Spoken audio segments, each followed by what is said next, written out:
¿Qué se responde a este tuit de Milei? Mi problema con los zurdos de mierda es un tema de valores. Para ellos robar el fruto del trabajo está bien y para mí está mal. Que no es cierto, porque para quien está bien robar el fruto del trabajo es para la ultraderechota. Para Milei y para todos los libertarios y liberales está perfectamente bien quedarse con parte de lo que produce el trabajo de los trabajadores, de los empleados de una empresa.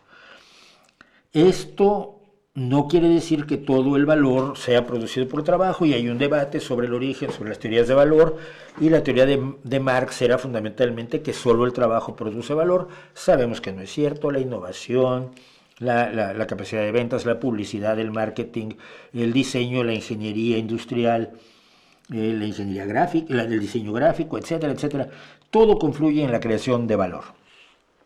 Pero para los liberales está muy bien quedarse con el valor del trabajo de todos esos para sus beneficios, sus utilidades, el dinero que ganan. Recuperas tu inversión y ganas intereses, digamos, o beneficios, utilidades, ganancias. Para él está muy bien eso. Lo que no le parece bien es que parte de ese dinero, que en parte está tomando del trabajo de sus trabajadores, lo tome el Estado para beneficiar a los que están más jodidos en un país, por ejemplo, a sus trabajadores.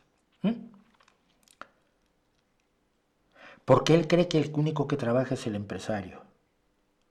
Y si el empresario trabaja, al empresario le roban el fruto de su trabajo, ¿no?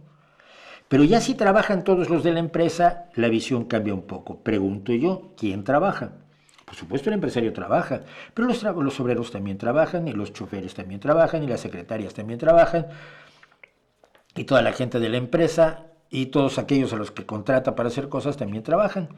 Y de algún lado salen sus ganancias. Parte de esas ganancias pertenecen a la colectividad y las tiene que aportar para mejorar la vida de los más desprotegidos. Él está de acuerdo en robarse el producto del trabajo. Nosotros en la izquierda estamos de acuerdo en tomar parte de las ganancias obtenidas, entre otras cosas, del trabajo de los demás, y una parte muy pequeña además, y utilizarlo para mejorar la vida de toda la sociedad. ¿Somos tan malos los zurdos de mierda, como nos llama Milei?